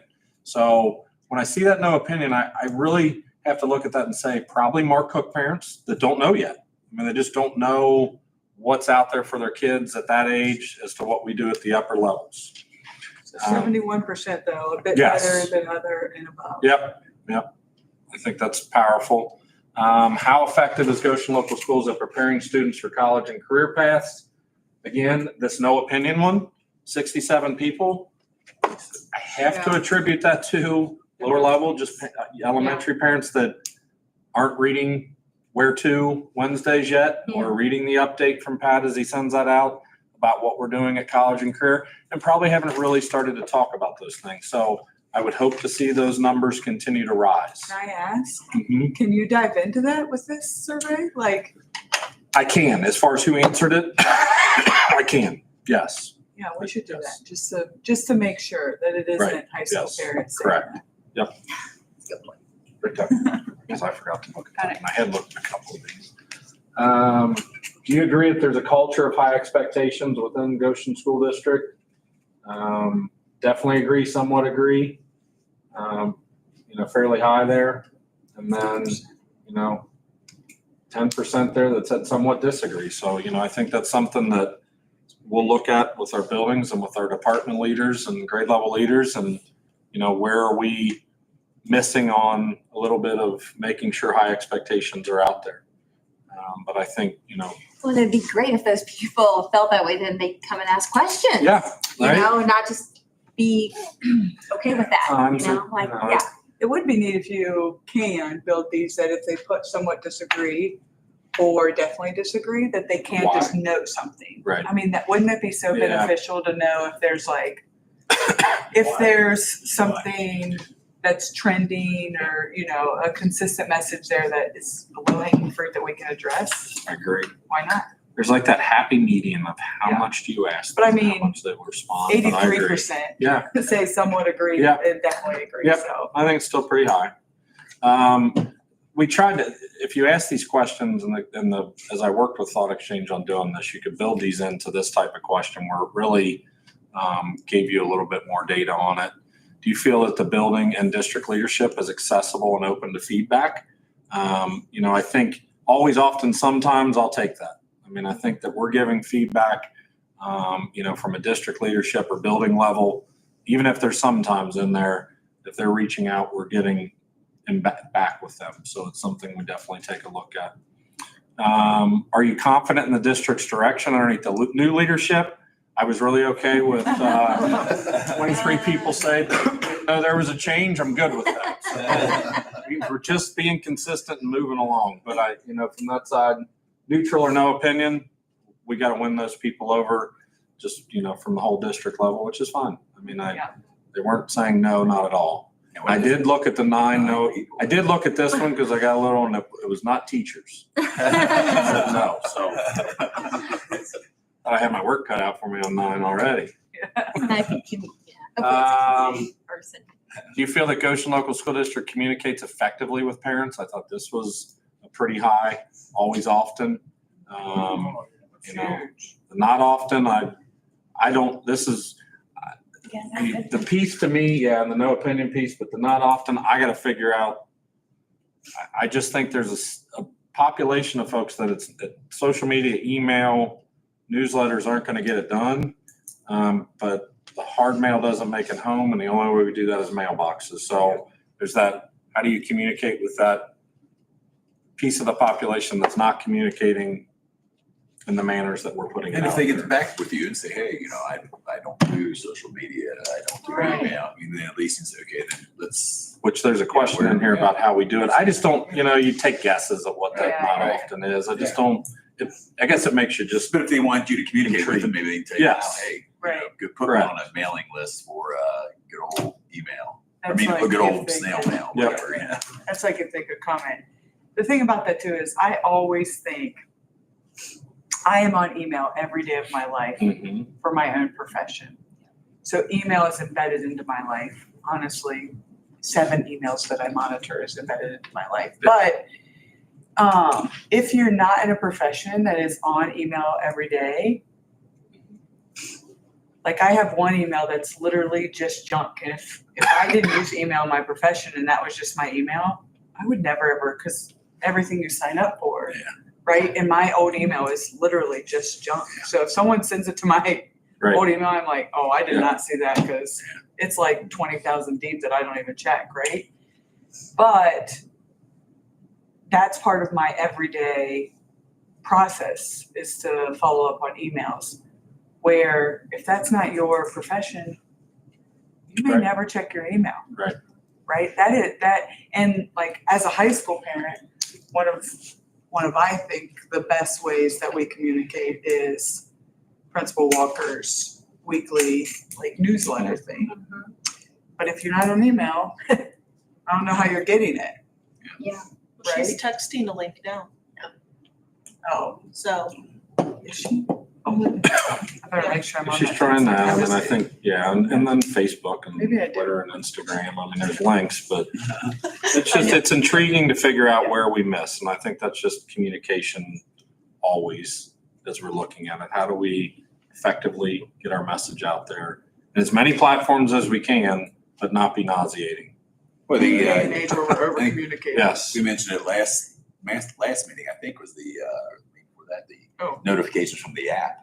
I think that's pretty awesome. I mean, my phone, if it's locked, I can pick it up. Oh, there it is, notification from the Goshen app. But studies will tell you, just like anything else, People there's turn to- algorithms to that. You don't use it too often or else it becomes, yeah, it's not Right, important. right. I mean, If we're wanting to get something important out, right. they'll look at it. Yeah. So it's a happy median of all of it. Do you feel Goshen Local Schools does a good job of communicating student successes, such as academic achievement, athletic results, visual performing arts accomplishments? I feel like pushing those pieces out there for the most part. Probably the same people that answered not often on the other one are getting those updates. So it's trying to find that happy median for those. It sure is amazing that not often or sometimes is always right around 20. I mean, I just wonder if the same 20 that the Oh, class it is empty. absolutely is, yeah. Class is half empty, Right. all the time. And this one's a little harder to see, but how do you receive most of your information? And we gave them a check all that applies. So with the hope that they just didn't check every one of them, but emails from school and district topped it out, 238, 93%. And then school newsletters, district website, teachers, staff members, word of mouth, I guess, and then district Facebook kind of wave those pieces out. So as you look at it, And then we think, how did we send this out? I know. Right? Because you're missing a whole population of people. Right? Yeah. But, I mean, it shows. There's lots of ways we're out there communicating. Are you laughing? I just think it's great. Yeah, we send it Just out. take our It's iPad just door to all the door. people watching Can you fill TV. this out for us? Well, it's Seven like, people see. it's like 93% said email. Didn't we send this out via email? Mhm. Ding, ding, ding. But there's a lot of other things, obviously, that people are getting in. Well, and they did, and I didn't break that down. The other category, Class Dojo must have been mentioned 150 Oh, times. yeah. And Kimbo was in there. So there were some others that they put in that they answered for me, and I should have put a slide on that. I did not, but there was a lot of others. Some people said, I think the app piece, because I don't think we put the app on there. Text. Text, there was some of that. So Yeah. there was some other, which was good feedback to see that we're doing it again. we're covering the board with communication, but those, you know, I do feel like knowing that emails and communications from the district are looked at. So, and then I'm going to summarize this real quick. Community, you look at we asked 2 questions. What aspects of our district do you think stand out? If you go back to that first slide, this was kind of the highlights of a strong sense of community, family, togetherness. Many respondents appreciate the caring and supportive teacher, staff, leadership, as well as various academic and extracurricular opportunities available to students. The district focus on college career readiness, communication, community involvement is also praised. Some respondents mentioned the small town feel, close-knit atmosphere, and as features that stand out, while others appreciate the district's efforts to provide a safe and inclusive environment for all students. So that word cloud was all of those comments, and community just kind of continues to pop out. I think we've done a word cloud like that for, I don't know, since 2015, and community always comes back. Yes.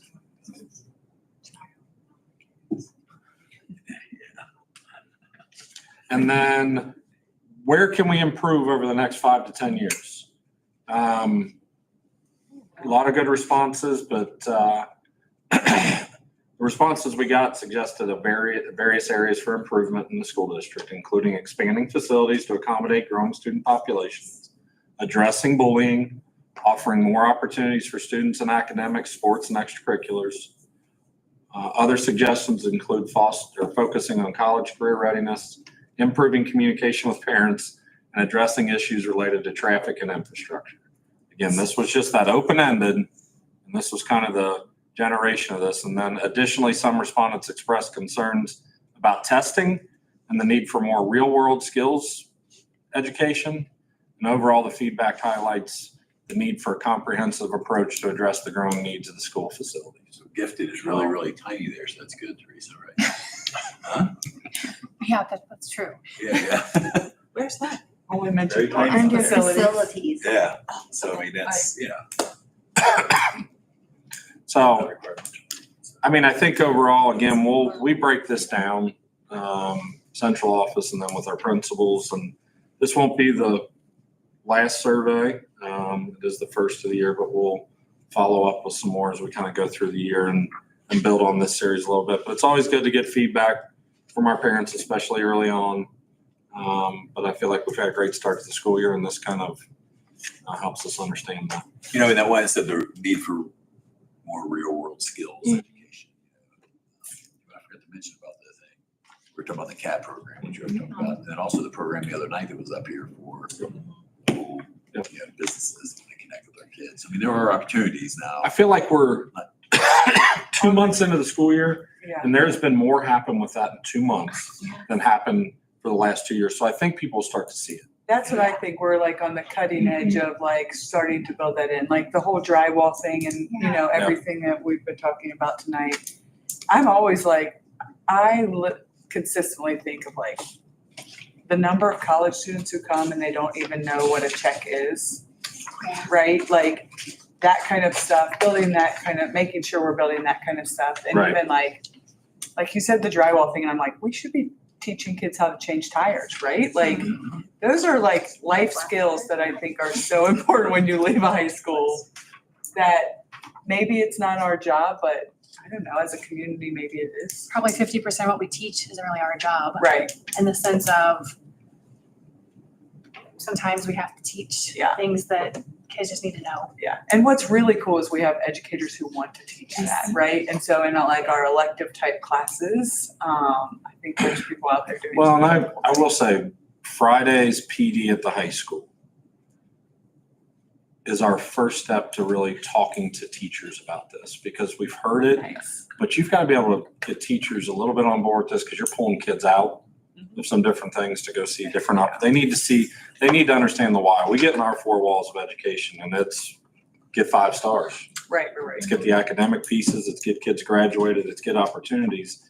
But at the high school, it's starting to evolve so much that we've got to make sure teachers see that and understand it, so that then they can have those conversations with those kids as well, not just Pat and Carrie and Kelly and Stephanie. And so it'll be good. You even look at the preschoolers and the brain break stuff, right? Like some of that stuff is a brain break in the middle of a heavy educational day, right? Like, I mean, that's how I view like the elective type courses. If we build them in, they're literally brain breaks. I just thought with the senior citizens dinner, I know not this year, but maybe for next year, and that would be one form. There's got to be other ways that we could bring in students and let them give a 1-minute blurb or say like, look, I can drywall this. I think that would be, I think the senior citizen in general would like to see that as well, that, you know, it's all not just tests. If we could highlight some of that, or even like videos. Video, that's what I was thinking when you said that. Especially, yeah, maybe in a really small classroom or something that we could video it in so people would see the need to expand. So, Yeah. Well, and I think that's pieces that we're talking about too, because it's the state of the schools night we're planning is to do more of that. Yeah. Because there's a lot of great things that go on that the kindergarten parent doesn't know what's happening at the high school. Agreed. But if they can see at a kindergarten level what's there for their kid when they get to high school, and a high school parent to remember what happened at elementary, that's what that state of the schools night hopefully will grow into. We'll start pushing that. Right, like the where to, right? That's why we're planting these seeds at a young Yep. age. Yep. That's how we keep.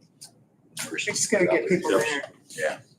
yeah, but it'd be cool. I mean, it's always, we get people, then we get like 700, which is great. Right. But then like, it'd be cool if we could have like everyone visit all 4 buildings, you know, because Yeah. you never would as a kindergarten. And then you might come to a basketball game, right? Right. That's it. But, Yeah. yeah. When that's is the cool. state of the schools night again? Is it November 16th? It is November 16th. Yes. What's that, a Thursday? I'm gonna say that's a crazy week for all of us, but Yes, yes. Thursday. Oh, Okay. And then lastly, I just had, remember, Bill already covered Southwest on Thursday, senior citizens dinner on the 19th, Capitol Conference on the 12th through the 14th, and any other things? We have, everybody's going to Capital Conference, right? All signed up? That's good. Again, good. I mean, I think it helps make us a strong board. Agree. Yeah, I mean, I know there's people in surrounding districts you don't ever see any. Yeah, it's amazing that they take advantage of it.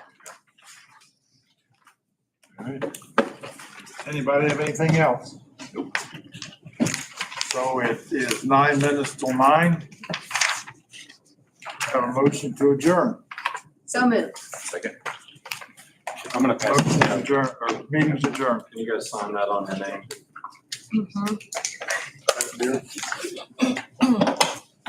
For his He was over under by 8. Yeah, you got it.